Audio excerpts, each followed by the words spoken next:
کہ اللہ کی ذات میں شریک نہ ٹھہرانا، ماں باپ کے ساتھ آخری درجے کی خدمت کرو گے۔ ہر صحابی جنتی ہے۔ میرے نبی نے کیا فرمایا تھا کہ کفر کے پھیلنے پر قیامت آئے گی تو جس قوم میں سچائی ہو، دیانتداری ہو اور انصاف ہو، وہ قوم ڈوبتی نہیں۔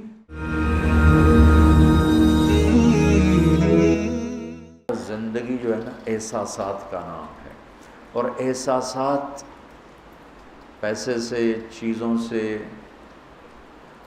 اور عمارتوں سے، گاڑیوں سے نہ پروان چڑھتے ہیں نہ نیچے آتے۔ احساسات صرف رویوں سے پروان چڑھتے ہیں، رویوں سے ہی مر جاتے ہیں۔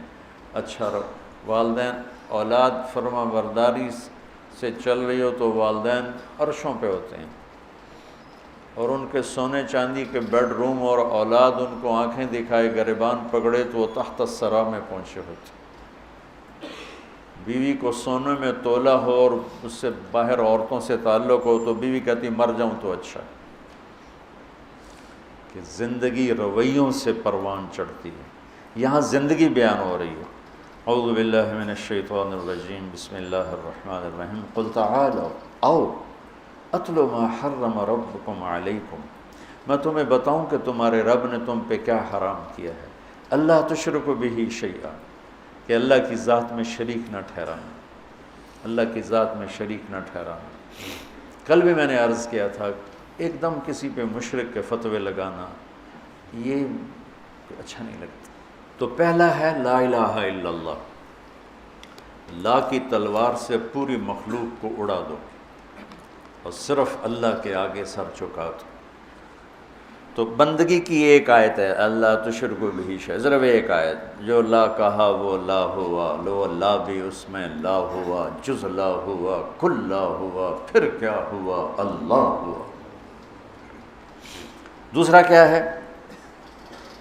وبالوالدین احسانا، کہ ماں باپ کے ساتھ آخری درجے کی خدمت کرو، آخری درجے کی، آخری حد تک کی خدمت کرو ماں باپ کی، ان کی دعا لو۔ ان تلد الامۃ ربتہا، قیامت کی نشانی کیا ہے کہ بیٹیاں ماؤں سے نوکرانی جیسے سلوک کرنے لگ جائیں۔ ایک صحابی سکرات میں تھے تو ان کی بیگم کا پیغام آیا کہ کلمہ نہیں پڑھا جا رہا۔ تو پریشان کہ صحابی ہو کہ کلمہ نہیں پڑھا جا رہا، کلن وعد اللہ الحسنی، کہ ہر صحابی جنتی ہے۔ تو آپ تشریف لائے اور کہا بیٹا کلمہ پڑھو، کہا جی پڑھا نہیں جاتا، بول رہے ہیں لیکن کلمہ نہیں پڑھا جاتا۔ آپ نے فوراً پوچھا والدین میں کون زندہ ہے؟ کہا جی ماں زندہ ہے۔ راضی ہے ناراض ہے؟ کہ جی ناراض ہے۔ اب نے ان کو فوراً بلوایا، وہ تشریف لائیں تو آپ نے فرمایا تم اپنے بیٹے پہ ناراض ہو؟ علقمہ ان کا نام، علقمہ پہ ناراض ہو؟ کہ جی ناراض ہو۔ کیا ناراضگی ہے؟ غور سے سننا۔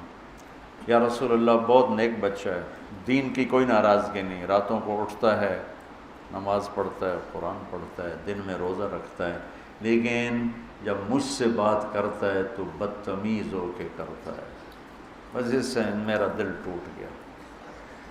زبان کی شدت، زبان کی شدت، زبان کی سختی۔ آج کل تو اولادیں ماں باپ کو مار رہی ہیں، پٹائیاں کر رہی ہیں، ہمارے دیہاتوں میں تو عام ہے۔ باپ کو بھی بات کرتے ہیں تو گالی دے کر بات کرتے ہیں، ماں سے بات کرتے ہیں گالی دے کر بات کرتے ہیں۔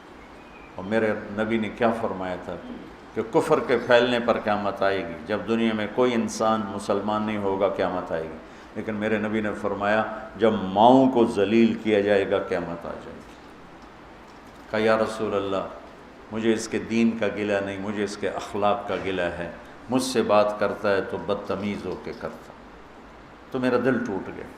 تو آپ نے فرمایا معاف کرو گی؟ کہ میرا جی نہیں چاہتا۔ آپ نے فرمایا میں آگ لگا دوں سفارش کرو گی؟ کہا نہیں اتنا تو نہیں چاہتے۔ کہ تو نے معاف نہ کیا تو سیدھا اللہ کی آگ میں جائے گا۔ کہا اچھا یا رسول اللہ میں معاف کرتا ہوں۔ آپ نے کہا کہو لا الہ الا اللہ، تو نے لا الہ الا اللہ کا ہر جان نکل گئی۔ پھر آپ نے ان کے جنازے میں شرکت فرمائی اور ان کے تدفین میں شرکت فرمائی، اور دفن کے بعد فرمایا سنو جس نے ماں باپ کو دکھ دیا اس پہ اللہ کی لعنت، اس پہ فرشتوں کی لعنت، اس پہ زمین آسمان کی لعنت، نہ ان کی نماز قبول ہے، نہ روزہ قبول ہے، نہ صدقہ قبول ہے۔ تو بالوالدین احسانا، کہ والدین کے احسان کیا ہوتا ہے؟ کسی عمل کو اعلیٰ سے اعلیٰ درجے پر کرنا، اس کا نام عربی میں احسان ہے۔ ہماری اردو میں احسان اور معنی میں آتا ہے۔ وَلَا تَقْتُلُوا أَوْلَادَكُم مِّنْ إِمْلَاقٍ نَحْنُ نَرْزُقُكُمْ وَإِيَّاهُمْ، اپنی اولاد کو بھوک کی وجہ سے قتل مت کرو، ہم تمہیں بھی دیں گے اور ان کو بھی دیں گے۔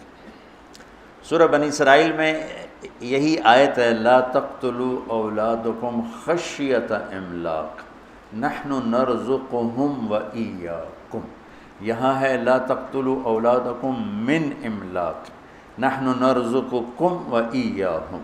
یہ قرآن کی خوبصورتی ہے، یہ قرآن کا حسن ہے، یہ قرآن کا جمال ہے، سبحان اللہ۔ سورہ یاسین میں جاء من اقصى المدینۃ رجل یسعی، اور سورہ قصص میں جاء رجل من اقصى المدینۃ یسعی۔ ایک ہی جملہ ہے، ایک جگہ رجل کو پہلے، ایک جگہ رجل کو بعد میں، سبحان اللہ۔ اذ ارسلنا الیہم اثنین فکذبوہما فعززناہم بثالث، وہ تین جو انبیاء آئے تھے ان کو لوگوں نے جھٹلایا، تو ایک آدمی ان کی مدد، حبیب نجار، ان کی مدد کے لیے دوڑتا ہوا آیا۔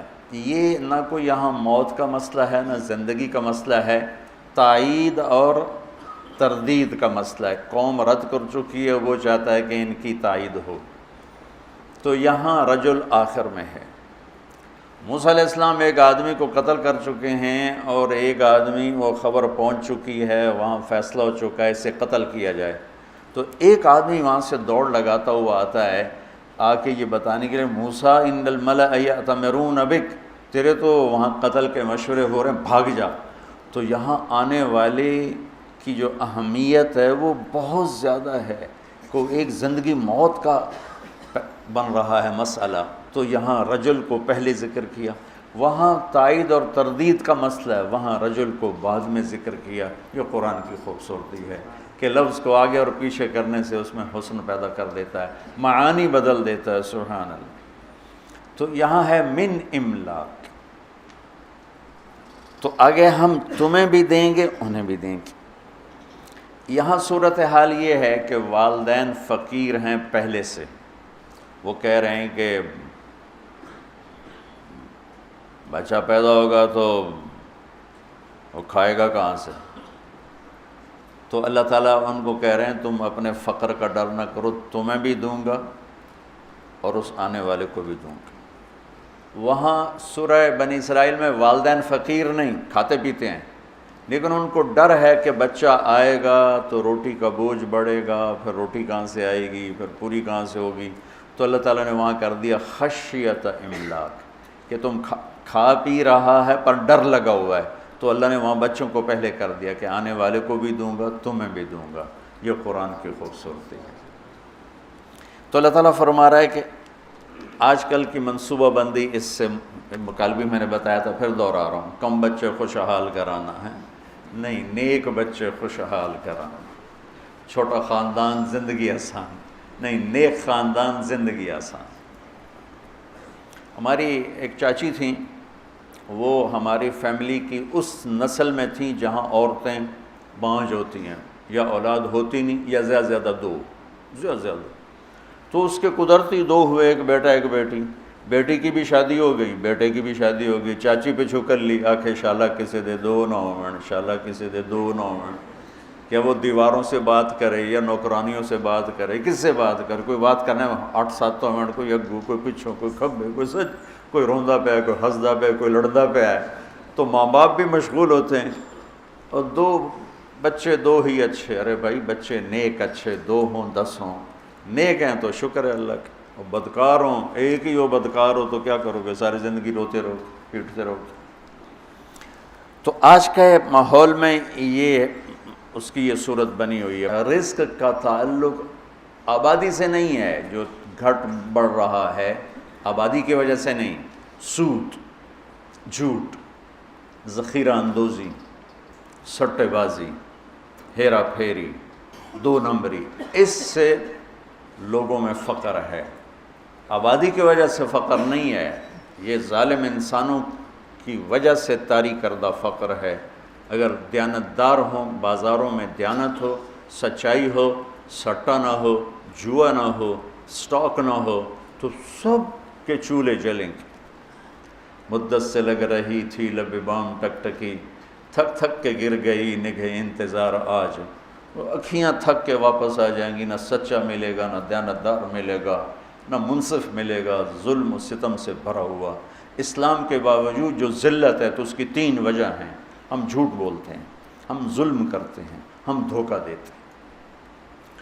اور جو قوم سچ بولے اور دیانتدار ہو اور انصاف کرے، وہ کافر بھی ہوگی تو اللہ ان کو عزت دے گا، اور مسلمان ہوں گے تو دونوں جہان کی عزت پائیں گے، کافر ہوں گے تو اس جہان کی عزت پائیں گے، آگے تو ایمان پہ فیصلہ ہے۔ اور جس قوم میں جھوٹ ہو اور دھوکہ ہو اور ظلم ہو، اللہ انہیں ذلیل کرے گا، چاہے ساری قوم رات کو تہجد پڑھے، دن میں روزہ رکھے۔ یہ اللہ کا ایک عالمی قانون ہے۔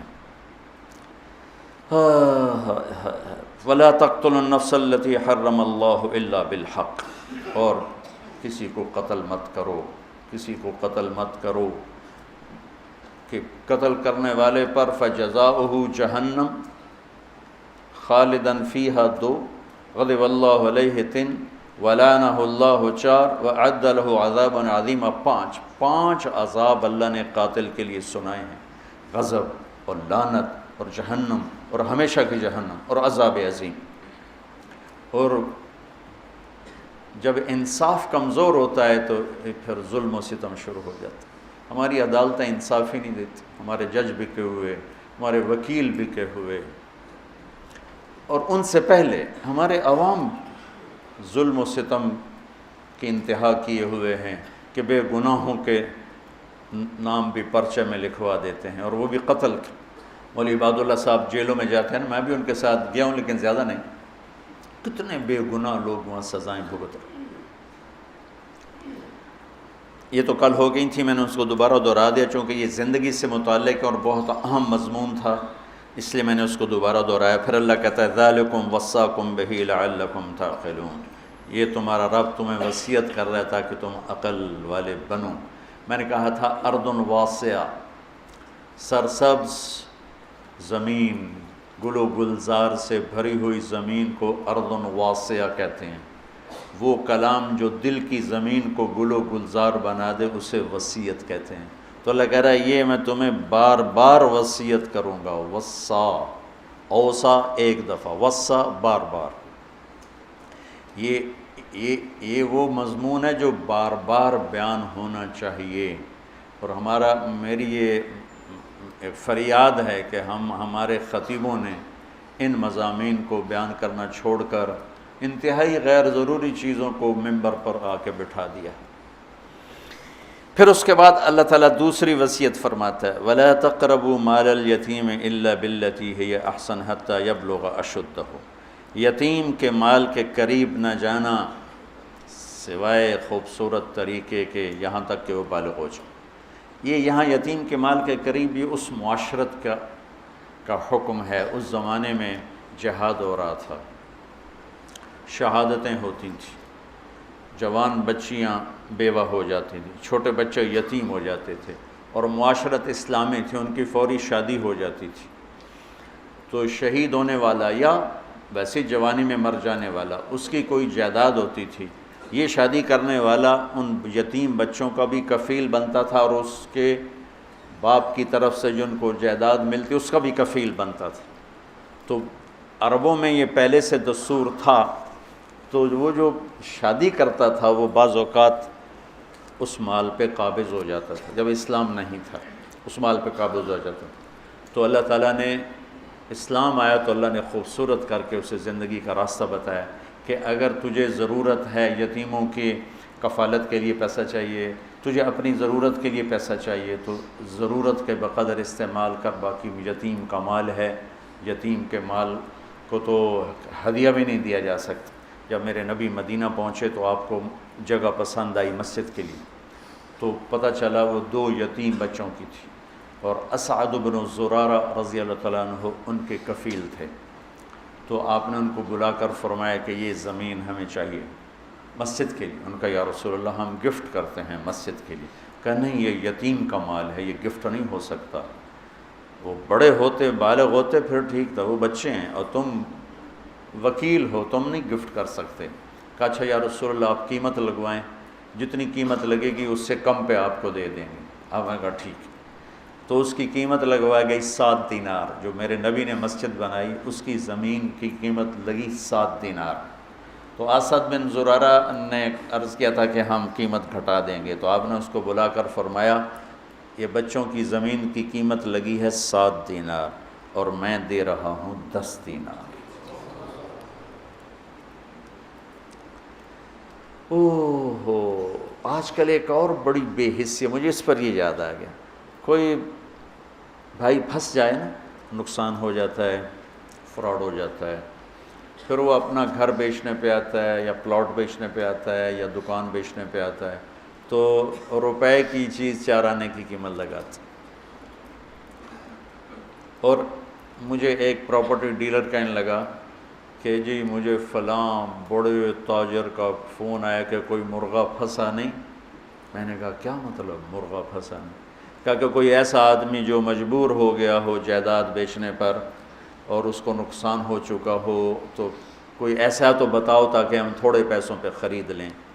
تو قریب سے صبح کے سیر کر رہے تھے، ایک گھر کے قریب سے گزر گیا، جیسے یہ گھر والا ہے، اس کا گھر 24 کروڑ کا ہے، 6 کنال ہے اور اس کی قیمت لگ رہی ہے میکسیمم 18 کروڑ۔ چونکہ یہ پھنسا ہوا ہے، یہ گھر بیچ کے قرضے دینا چاہتا ہے اور سب کو پتہ ہے یہ بیچے بغیر رہ نہیں سکتا، تو 24 کروڑ کی چیز 18 کروڑ اس کا لگا رہے ہیں اور اس کو مرغہ کہہ رہے ہیں۔ کوئی مرغہ پھنسا تو نہیں۔ میں نے کہا اگر میں ہوتا تو میں 24 کروڑ کے 30 کروڑ دیتا کہ 24 کروڑ سے اپنے قرضے اتارے اور اوپر والے 6 کروڑ سے اپنا کاروبار کرے۔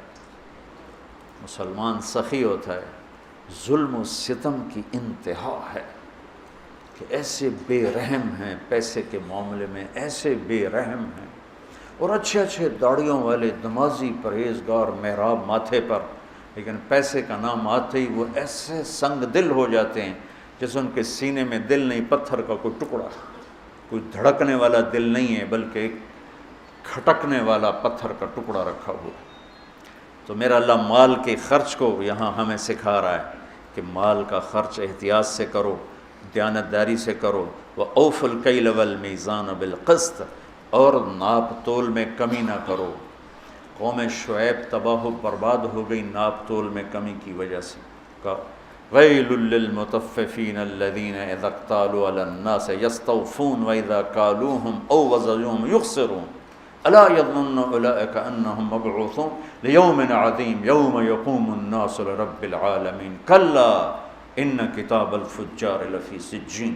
کتنی ڈانٹ آئی ہے یہ ناپ تول میں کمی کرنے والے، یہ جتنے کپڑے والے ہیں انہوں نے گز کو میٹر بنایا ہوا ہے، ہر پیمائش میں 3 انچ مار لیتے ہیں، ہر پیمائش میں 3 انچ۔ علامہ قرطبی کا ایک واقعہ تذکرہ میں کہ قرطبہ کے بازار میں صبح صبح ایک دکاندار اپنے ترازو کو توڑ رہا تھا، تو دائیں والے نے پوچھا بھائی کیوں توڑ رہے ہو؟ کہا بھائی بس میری توبہ میری توبہ، میں تو ڈر گیا ہوں کہ آج ہمارا پڑوسی مر رہا تھا اور ہم سب اس کو کلمہ پڑھا رہے تھے، وہ کہہ رہا تھا نہیں پڑھا جا رہا نہیں پڑھا جا رہا۔ ہم نے پوچھا کیوں نہیں پڑھا جا رہا؟ کہنے لگا میرے ترازو کا کانٹا میرے یہاں چبھا پڑا ہے، میرے ترازو کا کانٹا یہاں چبھا ہوا ہے، مجھ سے پڑھا نہیں جا رہا۔ وہ اس ڈنڈی مارنے پر اس نے کتنی دنیا بنائی ہوگی۔ ایک کپڑے کا تاجر 3 انچ مار لیتا ہے اگلے کے، کتنے انچ مار لے گا، اور جاتے ہوئے کلمے سے محروم ہوگا تو کی لے کے مٹی تو سو لیتے گا۔ میرا سارا بازار بددیانتی بددیانتی بددیانتی، اور اس میں کوئی تمیز نہیں، داڑھی والا بغیر داڑھی والا، نمازی بے نمازی، کوئی تمیز۔ پرانی بات ہے، ایک دکاندار کہنے لگا جی میں قرآن پڑھ رہا تھا، ایک گاہک آ گیا جی تسی قرآن پڑھ رہے ہو؟ میں کہا تہاڈے کول ہی سودا لے لواں۔ میں جی 16 روپے میٹر دا کپڑا 48 روپے میٹر انہوں بیچا۔ میں کہا چنگی تھوک لائیے، اس نے تیرے قرآن پہ اعتماد کیا، تو نے یہ ظلم کیا۔ تو جب معاملات آتے ہیں تو سب کا مذہب پیسہ بن جاتا ہے، اور اس طرح پھسلتے ہیں لوگ، اس طرح پھسلتے ہیں۔ 4 آنے 2 ٹکے پر ایمان بیچ دیتے۔ مسلمان کا سرمایہ ایمان ہے، مسلمان کا سرمایہ اس کی عزت ہے، اس کی آبرو ہے، اس کی غیرت ہے، اس کا ضمیر ہے، اس کی آخرت ہے۔ یہ چند ٹکے بچا کر اپنی ایمان، اپنی عزت، اپنی غیرت ہر شے داؤ پہ لگا دیتے۔ یہاں ہم ہمارے عزیزوں میں سے ایک نے اپنے بچے کو بٹھایا ایک دکان پر، وہ دکان والے داڑھی والے نماز مسجد میں جا کے پڑھتے ہیں جب اذان ہوتی ہے، اور 4 مہینے بعد اس کو بھگا دیا۔ میں نے اس سے پوچھا اس بچے سے کہ تمہیں کیوں بھگا دیا؟ کہا جی میں سچ بتاتا تھا تو وہ مجھ پر ناراض ہوتے تھے کہ تو تو میرا کاروبار برباد کریں گا سچ بول کے، چل چھٹی کر، تو مجھے بھگا دیا۔ میں بیٹھا تھا، ایک نوجوان آیا، کہا جی میں آگمنٹن میں رہتا ہوں کینیڈا، ایک یہودی کے سٹور پر کام کرتا ہوں، اس کا فرنیچر کا سٹور ہے۔ تو میں جب پہلے دن اس کی نوکری میں گیا تو اس نے مجھے بلا کر کہا یہ سارا بیچنے کا ہے، لیکن یہ جو صوفہ پڑا ہوا ہے اس میں فالٹ ہے، تو کوئی گاہک یہ خریدنے لگے تو اس کو بتانا ہے کہ اس میں یہ فالٹ ہے۔ تو جو کہ میں پاکستانی تھا، میں نے کہا جی چھپانا ہے کہ بتانا ہے؟ اس نے کہا میرے بھائی بتانا ہے، چھپانا نہیں، بتانا ہے۔ ہم ایٹمی طاقت ہیں لیکن ذلت اور پستی کی انتہا پر ہیں۔ دنیا کی 7ویں بڑی ہماری فوج ہے اور ہم پستی کے اسفل السافلین میں پہنچے ہوئے ہیں، جھوٹ کی وجہ سے، بددیانتی کی وجہ سے، کھوٹ کی وجہ سے، ملاوٹ کی وجہ سے۔ انسانیت اور انسانی اقدار ملیا میٹ کر کے رکھتے۔ تو میرا اللہ کہتا ہے اوفوا الکیل والمیزان بالقسط، کہ تولو، صحیح تولو، ناپ تول کے تولو اور کمی بیشی سے بچو۔ عبید رحمۃ اللہ علیہ ایک کپڑے کے تاجر تھے، تو ریشمی تھان 400 کا اور ناخالص ریشمی ناخالص 200 کا۔ بچے کو بٹھا کے گئے کسی کام، واپس آئے تو ایک آدمی تھان لے کے نیچے اتر رہا تھا، تھان تھا ناخالص ریشم۔ کہنے کہ بھائی کتنے میں لیا ہے؟ کہا جی 400۔ کہنے 400؟ کہا جی، کہا مہنگا ہے؟ کہا جی نہیں ٹھیک ہے، میرے گاؤں میں 500 کا بکے گا، مجھے 100 درہم کا نفع ہے۔ کہا تو 300 اور کما سکتا ہے۔ کہا ابھی آپ کون ہو؟ کہا میں دکان کا مالک ہوں۔ ان کو ساتھ لے لی۔ بیٹے سے پوچھا یہ 400 کس لیے مانگا؟ بھول گئے تھے یا جان بوجھ کے؟ کہا میں نے 400 مانگا، اس نے دے دیا، شرعاً اب کوئی قباحت نہیں، اس نے مانگا۔ میں نے کہا بیٹا تجھے شرم نہ آئی مسلمان کو دھوکہ دیتے ہوئے؟ تجھے 200 پہ بھی نفع مل رہا تھا، 400 کیوں نہیں؟ تو اس کو 200 نکال کے دیے کہ بھائی یہ لے جا، 300 نفع بنا۔ جب یہ تجارت تھی تو جھنڈا پوری دنیا پہ لہراتا تھا۔ اب یورپ کی دکان پہ جاؤ، مال واپس کرو، خوشی سے لے لیں گے، یہاں لکھا ہوتا خریدا ہوا مال واپس نہیں ہوگا۔ میں نے کہا اگر کوئی یہاں کا تاجر ہوتا اور اس کا پتر 200 کی 400 میں بیچتا تھا، واہ میرا پتر تو تب پہ انہوں بھی کٹ گیا، ایلا 100 روپے، ایلا 100 روپے فلودہ کھا، میں چھری رکھیں جی میں رکھی ہے۔ ہمارا تاجر تو چھری لے کے بیٹھا ہوا تو اسے ذبح کرنا ہے۔ آنے والے جیسے بھیڑیوں کو کوئی رحم نہیں ہے کہ بکری کے چھوٹے چھوٹے بچے ہیں، ایسے جب دل پیسے کا غلام ہو جاتا تو وہ بھیڑیا بن جاتا۔ پھر اللہ تسلی دیتا ہے لا نکلف نفسا الا وسعها، دیکھو میں جو کچھ تمہیں کہہ رہا ہوں تم کر سکتے ہو، کیسے کریں گے، کیسے ہوگا؟ اللہ کہتا ہے میں نے کوئی ایک بات بھی تمہاری ہمت سے زیادہ نہیں سنائی۔ یہ آیت تسلی کے لیے، پیچھے بڑی بڑی ہمت والی باتیں آ رہی، نماز پڑھنے واسطے تو 1 لوٹا پانی چاہیے، 10 منٹ چاہیے، کیڑی قربانی ہے؟ سچ بولنے کے لیے پسینہ آ جائے گا، صحیح تولتے ہوئے پسینہ آ جائے گا، مال کا عیب بتاتے ہوئے خبر لگ جائے گی۔ وہ میں نے بیان کیا تو ایک ہمارا دوست ہے، اس کا شو روم ہے، تو ہماری جماعت گئی پشاور، اس کا بہت بڑا شو روم ہے، تو میں اس کو ملنے گیا تو وہ مجھے دکھا رہا تھا، تو ایک گاڑی کھڑی تھی ٹویوٹا، نہیں، کہنے لگا یہ گاڑی دیکھ رہا ہوں، کہا یہ 1 سال ہوا ہے نہیں بک رہی تمہاری وجہ سے۔ میں کہا میں تو آج تیرے شو روم سے آیا، میری وجہ تو کیوں؟ کہا تم نے ترغیب دی تھی سچ بولو، تو میں یہ گاڑی لگ گئی تھی جب اس کو ٹرک سے اتار رہے تھے، تو اس کو ٹھیک کر کے ہم نے لگا دیا ہے، جو آتا ہم کہتے ہیں لگی ہوئی ہے وہ چھوڑ کے چلا جاتا ہے۔ میں نے کہا مجھے دے دو، میں خرید لیتا ہوں۔ اس وقت ٹویوٹا 5 لاکھ کی تھی۔ کہنے تمہیں جرمانہ کیوں ڈالوں، انشاءاللہ بک جائے گی، لیکن میں نے سوچا سچ ہی بولنا ہے، جھوٹ نہیں بولنا۔ 1 سال وہ گاڑی کھڑی رہی۔ ابھی ہماری جماعت وہیں تھی کہ اس کا فون آیا کہ میری گاڑی بک گئی۔ میں نے فالٹ بتایا تو بھی بک گئی۔ تھوڑا سا اللہ دیکھتا ہے، پھر دروازے کھول دیتا ہے۔ اس لیے کہتا ہے لا نکلف نفسا الا وسعها، جو تمہیں بتا رہا ہوں نا تم کر سکتے ہو، تمہاری ہمت سے اوپر میں نے کچھ نہیں بتایا۔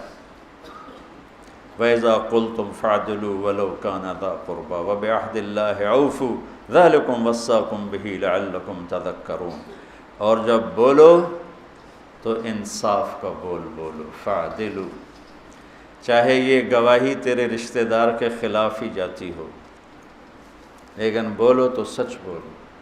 اس سے مراد صرف گواہی نہیں ہے، اس لیے قلتم کا لفظ آیا جس میں وسعت ہے۔ وَلَوْ كَانَ ذَا قُرْبَىٰ میں اشارہ ہے کہ اگر تمہیں کہیں اپنے رشتہ دار کے خلاف بھی سچ نظر آئے تو بولو۔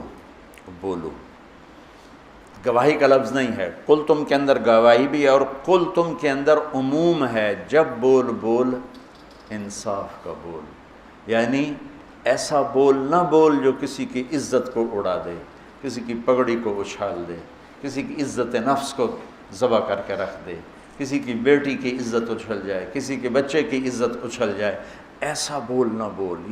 یہ صرف عدالت کی گواہی کی حد تک نہیں ہے، عدالت کی گواہی کی حد تک نہیں، میرا مستقل مضمون ہے زبان کی حفاظت کرو، زبان کی حفاظت کرو، ماں باپ کے آگے سنبھل کے بولو، بیوی کے آگے سنبھل کے بولو، بچوں کے آگے، ہر انسان کے آگے سنبھل کے بولو۔ جہاں خون کے رشتے ہیں وہاں بہت زیادہ سہ جاؤ، تھوڑی دیر کی تکلیف ہوگی، پھر اللہ تمہیں ایسی راحت دے گا کہ اس کا مزہ لوگی۔ پی جا ایام کی تلخی کو بھی ہنس کے ناصر، اللہ اس کی بخشش کرے، میرا دوست تھا ناصر، پی جا ایام کی تلخی کو بھی ہنس کے ناصر، غم کے سہنے میں بھی قدرت نے مزہ رکھا ہے، جب سے تم نے مجھے دیوانہ بنا رکھا ہے، سنگ ہر شخص نے ہاتھوں میں اٹھا رکھا ہے۔ صبر میں بھی ایک لذت ہے، ایک مٹھاس ہے، جیسے غصہ نکالنے میں ایک تسلی ہوتی ہے، بعد میں پشیمانی کے انبار لگ جاتے ہیں، پی جانے میں ایک کڑواہٹ ہوتی ہے، اور بعد میں راحت و انبساط اور فرحت کے دروازے کھل جاتے ہیں۔ اگر زندگی کو خوبصورت بنانا ہے تو سہنا سیکھو، نظر انداز کرنا سیکھو، جواب دینا نہ سیکھو، چپ رہنا سیکھو، جواب دینا نہ سیکھو، چپ رہنا سیکھو۔ اس نے یہ کہہ دیا، اس نے کیوں کہہ دیا، اس نے یہ کہا، کہنے دو، گزر جاؤ، تو اللہ تمہیں اندر کو ٹھنڈک پہنچا دے۔ کلمۃ العدل فی الغضب والرضا، یہ اس کی اصل تفسیر ہے کہ ہر حال میں زبان سے بولو، نپا ہوا، تلا ہوا، صحیح۔ ہم انسان ہیں، کبھی بریک فیل ہو جائے گی تو ہو جائے، کلمہ نہیں، لیکن یہ عادت نہ ہو جائے تو اللہ سے توبہ، یا اللہ معاف کرو، جس سے زیادتی ہوئی اس سے معافی اور تلافی، اور پھر ہمت کر کے پھر سفر شروع کریں گے، پھر گر پڑیں گے، کیا ہوا؟ گرتے ہیں شاہ سوار ہی میدان جنگ میں۔ یہ تو جنگ ہے نفس کے ساتھ، جو خوفناک جنگ ہے، جو ہر آن ہر گھڑی جاری ہے، کبھی وہ جیتے گا، کبھی ہم جیتیں گے۔ جب وہ جیتے گا ہم روئیں گے، معافی مانگیں گے اللہ سے بھی، جس سے زیادتی ہوگی اس سے بھی، تو اللہ تعالیٰ اس پر ہمارا، اللہ خوش ہوگا، اور اللہ ہمیں آہستہ آہستہ آہستہ آہستہ نفس مطمئنہ نصیب فرما دے گا۔ وَإِذَا قُلْتُمْ فَاعْدِلُوا، زبان کے بول کو عدل والا بنا دے۔ لقمان علیہ السلام کا فرمان ہے، بیٹا چپ رہنے پہ کبھی نہیں پچھتایا، ہمیشہ اپنے بول پہ پچھتایا۔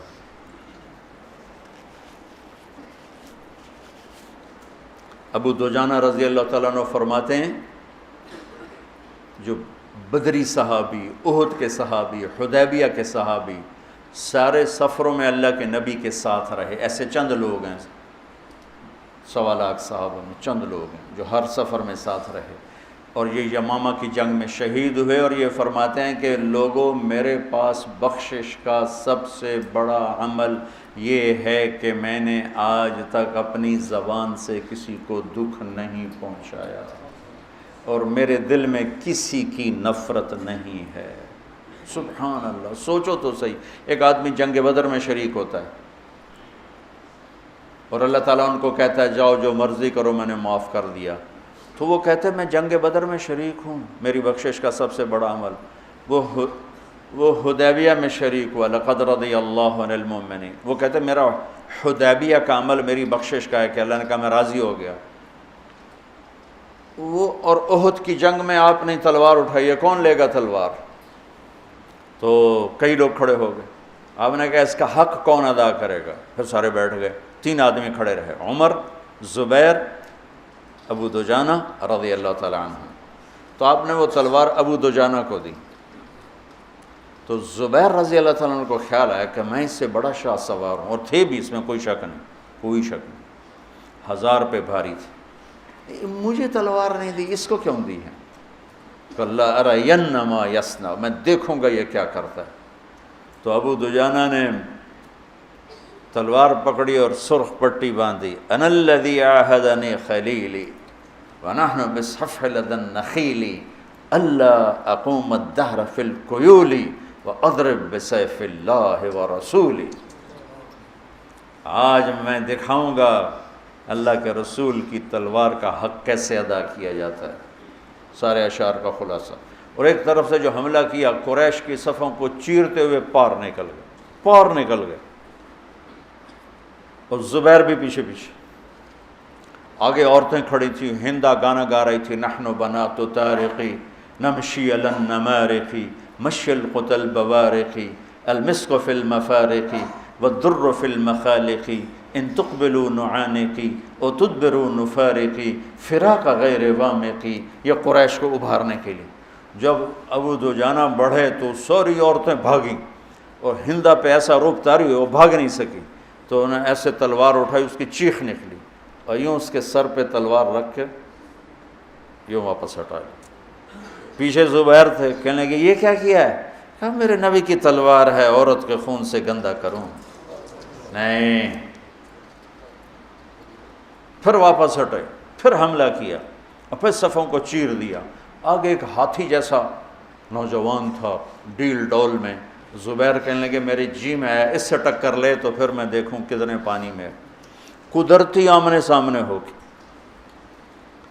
اور ایسی زور کی دونوں میں ٹکر ہوئی کہ بہادری اور دلیری بھی آش آش کر اٹھی. اور دائیں بائیں کے لوگ متوجہ ہو گئے ان دونوں کی جنگ دیکھنے کے لیے. تھوڑی دیر کے لیے رک گئے. ایسی خوبصورت ان کی جنگ اور دلیری اور بہادری کے رک گئے ایک دفعہ قدم.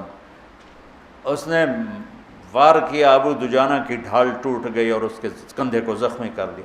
ابو دجانہ نے وار کیا، اس کی ڈھال توڑ کے تلوار یہاں لگی، 2 ٹکڑوں میں چیر کے پھینک دیا یوں. اور پھر چہرے سے ٹوپی ہٹا کر کہا ماذا ترى انا ابو دجانہ، کیا دیکھتے ہو؟ میں ہوں ابو دجانہ. یہ بندہ اتنے بڑے بڑے فضائل والا ان باتوں کی بجائے کہتا ہے کہ میری بخشش کا سب سے بڑا عمل یہ ہے کہ میں نے آج تک اپنی زبان سے کسی کو دکھ نہیں پہنچایا، اور میرے دل میں کسی کے بارے میں بغض نہیں ہے. میرے بچوں، اپنے دل کو بغض سے پاک کرو. مولویوں کے دل میں بغض زیادہ ہوتا ہے، پتہ نہیں کیوں. اس لیے کہ وہ قانون ہی پڑھتے رہتے ہیں، محبت کا سبق نہیں پڑھتے، فقہ ہی پڑھتے رہتے ہیں، وہ پھر غصے میں ہی ہو جاتے. ہمارے خواجہ غلام فرید سرائکی کے بادشاہ ہیں، وہ فرماتے ہیں سکھ ریت روش من سوری نو ہن ٹھپ رکھ کنز کدوری نو ہادی نہ سمجھ ہدایہ کافی نہ سمجھ کفایہ کافیہ. بڑی مشہور کتاب ہے، تو وزن شعر کی وجہ سے اس کو بدلا ہے۔ ہادی نہ سمجھ ہدایہ، کافی نہ سمجھ کفایہ، کر پرز شرع وقایا، ایو دل قرآن کتاب ہے۔ چونکہ قرآن سے نہیں جڑتے نا ہم، اور سیرت سے نہیں جڑتے، تو دل کی دنیا خشک سی ہو جاتی ہے، جیسے زمین پانی کے بغیر خشک ہو جاتی ہے، ایسی دل کی دنیا خشک ہو جاتی ہے۔ ساری امت کی خشک ہوئی پڑی ہو، تم سارے مولوی بیٹھے ہو اس لیے میں تمہارے سامنے یہ کہہ دیا، ورنہ سب کا یہی حال ہے، غصے سے بھرے ہوئے، بغض سے بھرے ہوئے، برداشت نام کی شے کوئی نہیں۔ محبت کرنا سیکھو، محبت دینا سیکھو، حسن ظن سیکھو، نفرت سے دلوں کو پاک کرو، دل آزاری سے زبان کو پاک کرو۔ وَبِعَهْدِ اللَّهِ عَوْفُوا، اور اللہ سے کیے ہوئے عہد و پیمان کو نبھاؤ، اللہ سے کیے ہوئے عہد و پیمان کو نبھاؤ۔ وَلَا إِلَهَ إِلَّا اللَّهِ أَلَسْتُ بِرَبِّكُمْ قَالُوا بَلَىٰ، اللہ کو رب مانا ہے، نبھا کے دکھا دو۔ فَلَكَ ذَلِكُمْ وَصَّاكُمْ بِهِ لَعَلَّكُمْ تَذَكَّرُونَ، یہ اگلی وصیت ہے جو اللہ تمہیں کر رہا ہے کہ شاید تمہیں کچھ یاد آ جائے۔ پھر آگے اللہ خوشخبری سناتا ہوا، أَنَّ هَذَا صِرَاطِي مُسْتَقِيمًا، یہی ہے میرا سیدھا راستہ، فَاتَّبِعُوهُ، اسی پہ چلنا، وَلَا تَتَّبِعُوا السُّبُلَ، دائیں بائیں چھوٹے رستوں پہ نہ جانا، فَتَفَرَّقَ بِكُمْ عَنْ سَبِيلِهِ، یہ تمہیں اصل راستے سے ہٹا دے گا۔ یہ ہے فرقہ واریت، کہ ان مسائل پہ لڑنا جن کا نہ جنت سے تعلق ہے نہ جہنم سے تعلق ہے، جس کا نہ آخرت سے تعلق ہے نہ دنیا سے تعلق ہے۔ تو میرا اللہ کہہ رہا ہے ان چکروں میں نہ پڑنا، ہاتھ یہاں باندھنے ہیں کہ یہاں باندھنے ہیں کہ چھوڑنے ہیں، رفع یدین کرنا ہے یا چھوڑنا ہے، سورۃ فاتحہ پڑھنی ہے یا نہیں پڑھنی ہے، یہ بھی کوئی لڑنے کی چیز ہے؟ سیدھا راستہ امت پنے کا۔ ہم علماء دیوبند کے شاگرد ہیں، وہ ہمارے لیے بنیان کی طرح ہے، لیکن چولا ہمارا امت پنے کا ہے، کرتا ہمارا امت پنے کا ہے۔ میں تم سب کو یہ کرتا پہنانا چاہتا ہوں کہ ہم علماء دیوبند کی تشریح دین پر راضی ہیں اور ان کے دلائل کو ہم قبول کرتے ہیں، لیکن باقیوں کو عزت دیتے ہیں، احترام کرتے ہیں۔ ہم کرتا پہنتے ہیں محمدی۔ آگے میرے نبی کے دین کی تشریح میں عقائد میں بھی اختلاف ہے، اعمال میں بھی اختلاف ہے، ترجیحات میں بھی اختلاف ہے، یہ سب انشاءاللہ جنت میں جائیں گے۔ جو لا الہ الا اللہ محمد رسول اللہ کا قائل ہے، اسی پہ مر گئے، انشاءاللہ جنت میں جائے گا۔ ہم نہ ٹھیکیدار بنے، اے بھی کافر، اے بھی کافر، اے بھی کافر، اے بھی کافر، جنت اچ کہیں جاؤنا ویلی پہ ہی رہے گی۔